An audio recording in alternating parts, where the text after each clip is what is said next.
Oi, pessoal, tudo bem com vocês?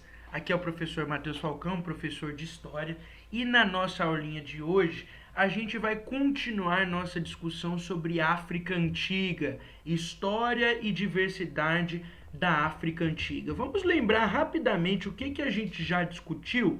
Eu falei para vocês que a África Antiga é um só continente, mas que guarda uma enorme diversidade, uma enorme pluralidade, várias línguas, várias culturas, várias religiões e, portanto, vários povos diferentes.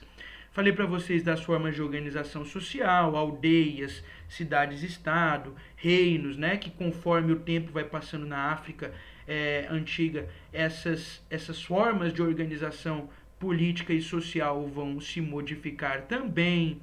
Falei para vocês do reino de Cush, né? O reino de Cush que estava ao sul do Egito, portanto havia um enorme contato cultural entre os cuxitas e os egípcios, né? Vários detalhes que os egípcios, que os cuxitas assimilaram dos egípcios e vice-versa, né? Por que não dizer também, né? Falei para vocês do reino de Axum, que o reino de Axum foi o primeiro rei, né, a cunhar moedas, certo? Que o reino de Axum ele se destacou sobretudo no comércio, né, nessas rotas comerciais que haviam aqui entre a Índia e o Império Romano, né? Então a gente viu com mais detalhes o reino de Axum e o reino Cuxita, tá certo? O reino Axumita e o reino Cuxita. Pois bem, na aula de hoje eu quero falar mais alguns detalhes desse povo aqui, desse conjunto de povos aqui, que são os chamados Bantos. Bantos, né? Então, quem eram os Bantos? Gente, os Bantos eram comunidades culturais com civilização comum e línguas aparentadas. Aparentadas eu quero dizer próximas, né? De parente. Só lembrar, parente, aparentado, próximo, né? Gente, é legal que a gente estude os bantos porque o que aproximava os bantos era justamente a língua, os dialetos, os idiomas, tá? Então, muitos povos bantos, eles tinham diferenças muito grandes culturais, mas a semelhança linguística era o que aproximava este povo, esses povos, né? Povos bantos.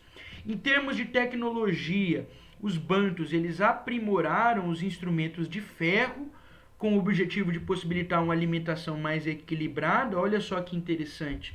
Então eles desenvolveram ferramentas, né, mais complexas a partir de metais como o ferro. Eles tinham um deus supremo, certo? Então falando um pouquinho da religião dos bantos, o deus Zambi, né, como era conhecido, Nyanzambi ou Zambi, tanto faz. Este era considerado o deus supremo dos bantos. Algumas das línguas, dessas línguas aparentadas, né, dessas línguas, desses dialetos semelhantes entre os bantos, eram o quimbundo e o kikongo, tá?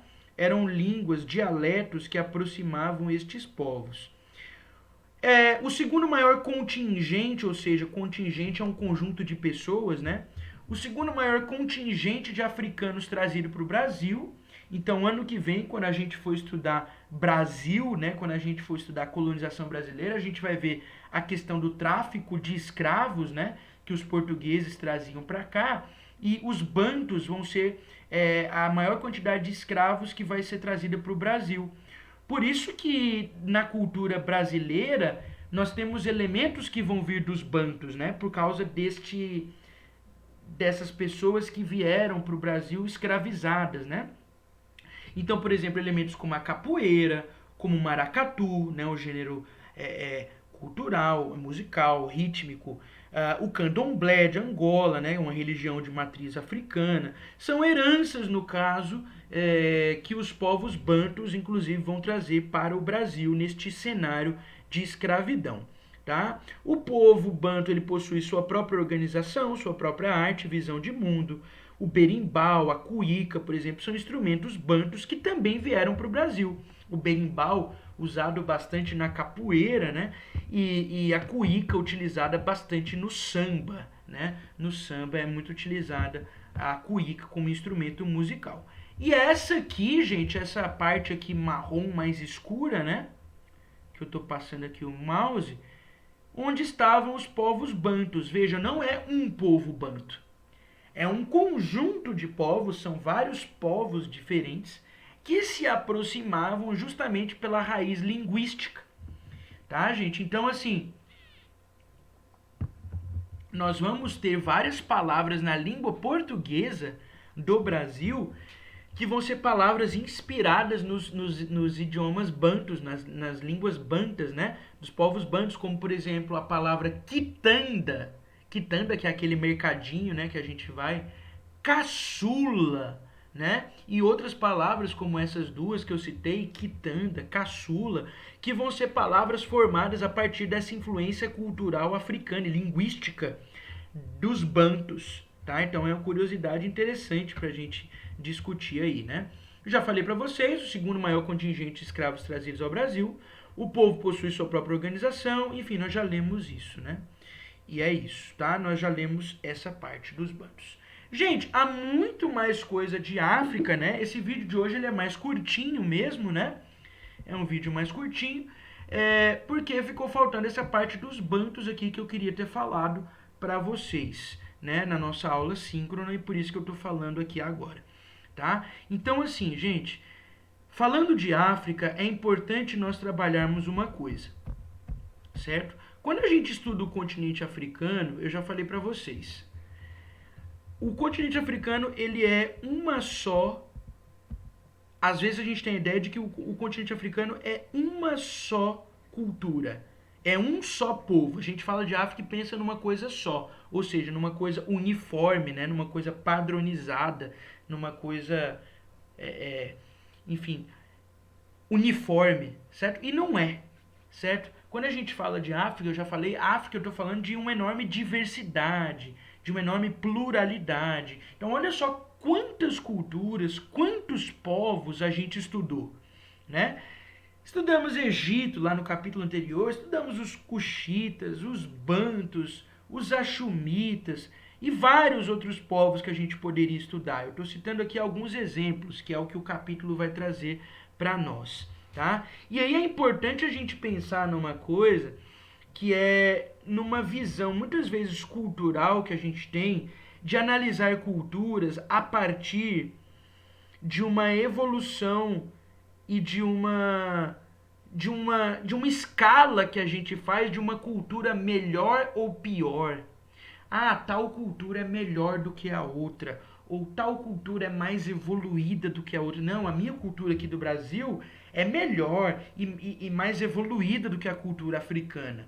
Não é assim que funciona. Por quê? Porque cada povo tem a sua própria cultura. Então, dentro da antropologia, que é um ramo do estudo, né, um ramo da ciência, que estuda justamente as sociedades como um todo, a gente tem uma visão que muitas vezes na antropologia se chama de etnocentrismo. É uma palavrinha difícil, né? Etnocentrismo. Etno vem de etnia, certo?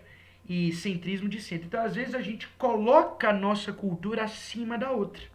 Às vezes, a gente coloca a nossa visão, a nossa realidade, aquilo que nós estamos acostumados, como melhor do que o outro, certo? Então, a gente precisa trabalhar nesse sentido quando a gente vai estudar outras civilizações, outros povos, não só a África, né, como outros também, mas aqui nós estamos falando da África. É bom deixar claro isso, que nós estamos falando de povos que têm uma cultura diferente e que não é pelo fato de ser uma cultura diferente que é uma cultura pior ou melhor do que a minha, certo? Então, assim, a gente precisa trabalhar isso e entender que o ser humano, como ele está espalhado em diversos lugares do globo, né? E como ele está submetido a visões diferentes, a religiões diferentes, a crenças diferentes, não é porque ele vive uma outra realidade, tem uma outra cultura, outra prática, outra visão, outra cosmovisão.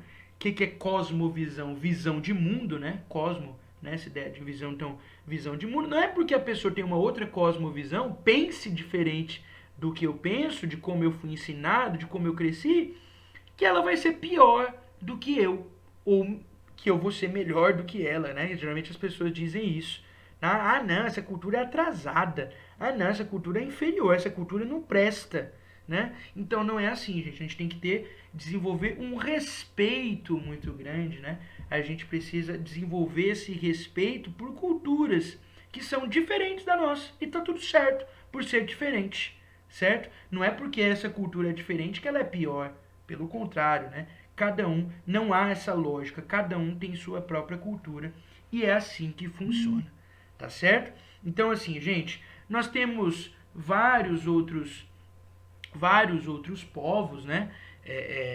Para estudar na África Antiga, mas esses são os povos que o capítulo de vocês, o livro de vocês trouxe para nós estudarmos. Eu espero que vocês tenham gostado, que tenham aprendido um pouquinho mais de África, né? Que tenha refletido aqui junto comigo sobre essa questão da importância do respeito a culturas diferentes, né? Dessa visão de quebra do que a gente chama de etnocentrismo, né? Que é essa visão que eu falei para vocês. Muito dessa visão etnocêntrica que a gente tem da África, como a África sendo uma coisa só, ou como da África sendo uma cultura inferior à nossa, vem justamente da visão europeia. Em outro momento, bem depois, né, no século XIX, quando os europeus, então, viveram numa situação que a gente chama, num contexto que a gente chama de neocolonialismo, né, ou imperialismo, quando os europeus dominaram a África e até quando essas divisas aqui territoriais foram formadas, os europeus criaram essa visão, porque na época a ciência dizia isso, que a cultura africana, de que os negros, por exemplo, eles eram inferiores aos brancos.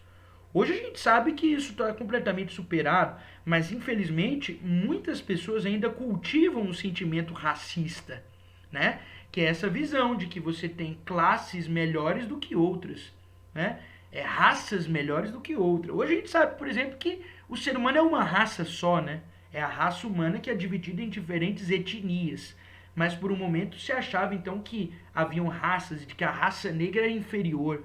E lamentavelmente muita gente ainda pensa assim em pleno século XXI, né? De que os negros eles são inferiores por causa da cor da sua pele, né? Que eles não são tão inteligentes quanto os brancos. Ou você olha assim, muitas vezes as pessoas olham com desconfiança em relação ao negro, né? Então assim é um sentimento que lamentavelmente existe muito por causa dessa visão etnocêntrica da sociedade, sobretudo no século XIX, e que lamentavelmente muitas pessoas, a nossa sociedade herdou isso, né?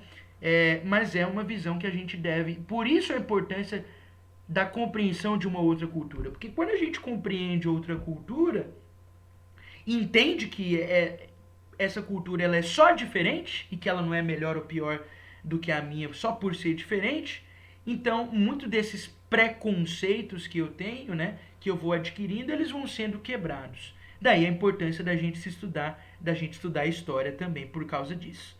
Tá certo? Gente, eu espero que vocês tenham gostado desse breve estudo que a gente fez de diversidade e cultura africana, tá certo? Esse foi nosso encontro de hoje, essa foi nossa aulinha de hoje. Nós finalizamos por aqui e nós nos encontraremos aí nas próximas aulas, né? Nas nossas próximas reuniões, nas nossas próximas discussões. Beleza? Um grande abraço para você e até mais.